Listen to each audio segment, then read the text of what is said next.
Баршаңызға сәлем достар. Бүгінгі видеомыз тазалық айдарына айналады. Мен осы уақытқа дейін өзім қолданып жүрген ыдыстарымды қалай ағартып жүргенім жайлы видео түсірмеппін. Енді мен сіздерге ыдыстарды қалай жылтырату жайлы айтатын боламын. Бүгінгі қазанды қалай жылтыратып ағартуға болатыны жайлы видео түсірдім.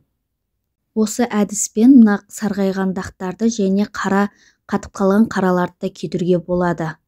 Достар, менің видеомды көруден алдын менің каналыма тіркеліп, лайк басуды ұмытпаңыздар.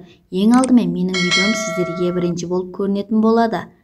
Менің видеоларымның арасынан өздеріңізге пайдалы керекті дүниелерді таба аласыздар. Ең алдымен бізге осындай үлкендеу ыдысымыз керек.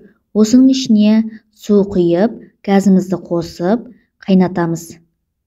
Газге қойған суымыз ысыған болса, ішіне бір қасық гель саламыз. Достар, мен гель дегенде магнит гельді қолданатын боламын, содан бір қасық салдым. Сіздер қандай гельді қолданасыздар, дәл сол гельден салуларыңызға болады.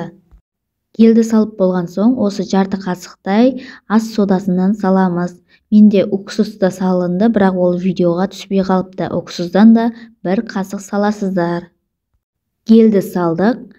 Уксусты салдық және ас содасын салған соң осылай беті көпіріп, суымыздың беті көпіреді және соның үстіне қазанымызды салатын боламыз.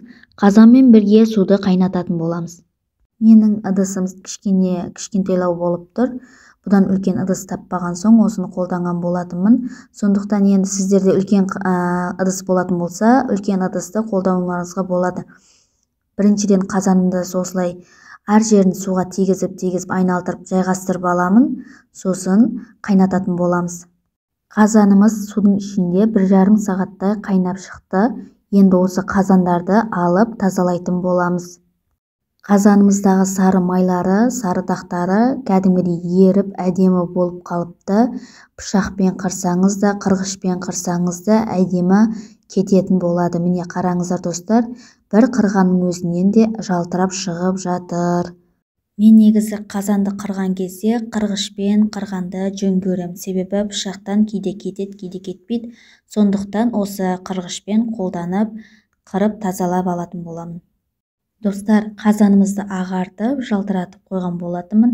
Мінекей жаңа көргендей әдісті қолданатын болсаңыздар, сіздер де өкінбейтін боласыздар. Менің қазаным әдемі жалтырап қалды. Сіздерге де кеңес беремін осылай тазалап алуға. Мына қаралары кетпей қалды.